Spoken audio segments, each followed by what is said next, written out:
Hello guys, welcome back to another video. So I'm in my BMW 760 Ally today, and I wanted to make this video just to kind of clear a few things up. Now, ever since I bought the car, there's been kind of a bit of confusion as to what sort of direction I want to take the car in. Obviously I bought it as a project car, so it needs a hell of a lot of work doing to it. And if you've been a subscriber of mine for some time now, you'll know that I pretty much do all of the work myself.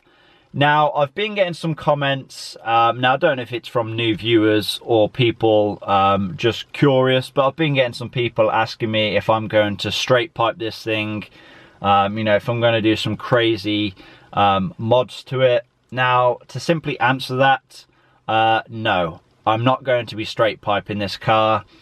If you know me, you'll know that I really, you know, just like the look, I like the feel, I like the sound of OEM BMWs on a whole, really.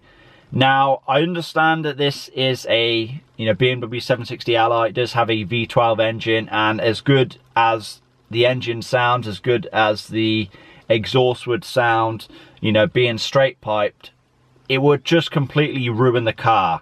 You have to think this is a BMW 7 Series. This is like, you know, it's supposed to be like a huge luxury car. If you was to straight pipe this car, you couldn't drive it anymore. You know, yeah, it'd be cool, it'd be funny for the first hour, but then after that you'd be like, I've made a huge mistake. You know, this car is supposed to be quiet inside. It's supposed to be quiet. You know, when you put your foot down, if you know, when you get into the higher RPMs, you can hear the V12 note. But, you know, it's not one of those cars that you want to just be droning all the time. Imagine taking this on the motorway with a straight pipe. It'd be horrendous. So yeah, hopefully that answers that. No, I will not be straight piping this car. If you know me, you'll know that I kind of like to get cars back into their original condition. I like to kind of restore cars.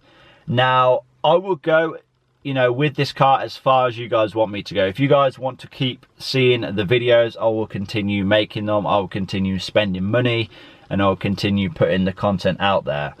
Now, generally, when it comes to fixing things up on a car, I like to start with the mechanical side of things. Most importantly, the engine, because if you don't have a, you know, a good running engine, there's no point having the rest of the car. So generally, like I said, I like to start with the engine. I like to, you know, change all the fluids, change all the filters, and make sure it's running perfect. You know, if this engine blows up, the car is pretty much wrote off, because the engine is like the value of the car right now. So yeah, I think it's going to be a good idea to focus on the engine, get that running sweet, and then we can look at, you know, all the other things that are wrong with it. Obviously, we have a few issues with the what's it called, the dynamic drive. It says there's some sort of pressure build up on the rear axle. Now, I think I'm just going to go ahead and do like a full power steering fluid flush, because obviously the dynamic drive system uses the CHF11S fluid. So if I flush that all out, hopefully that will cure that issue. If it doesn't, then obviously we'll look into it. But yeah, I think once I've done like the engine, I'll move backwards in the car and really just focus on getting everything running proper cosmetically.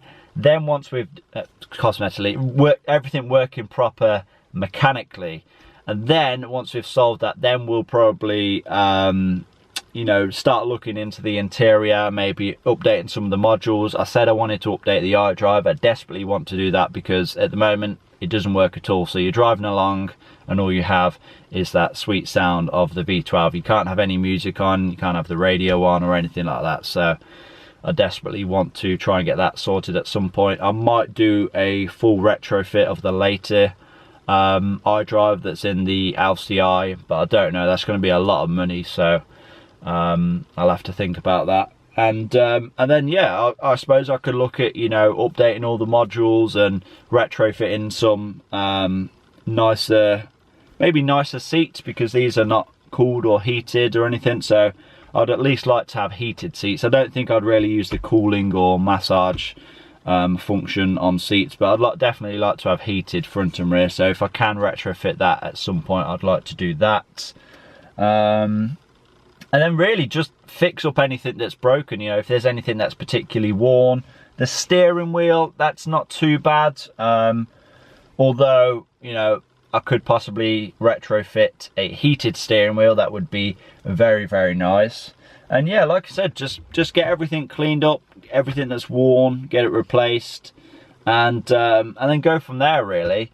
You know, this car, it can be a bit of a money pit, especially if you are paying someone else for the labour. Like I said, I'll be doing pretty much everything myself, so I'm hoping that I'll be able to save a good amount of money on that. But, you know, I'm not going to spare anything. I'm not going to spare any expenses.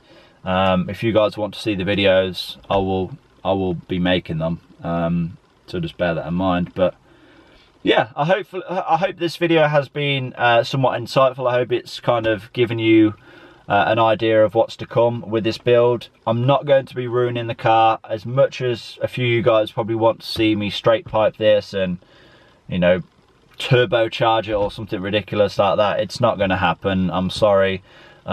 This is going to be sort of a, I don't want to say restoration to a showroom finish, but it's going to be some sort of restoration. I do want to get this looking very, very nice again.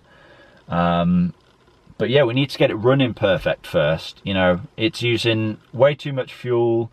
The engine has not had the attention that it should have had over the years. So yeah, we need to start there first, in my opinion, and then we'll work our way back and then do the interior and then get this thing looking nice, because yeah, it's 18 years old, so there's going to be some dings, there's going to be some scratches, and it's probably in need of a facelift. So yeah, I hope you guys have enjoyed this video. I hope it's, you know, given you some insight into what is to come. I want to thank you guys for watching. Please give this video a like, leave a comment down below, subscribe if you have not already done so, and I'll see you all very soon in that next video. Peace!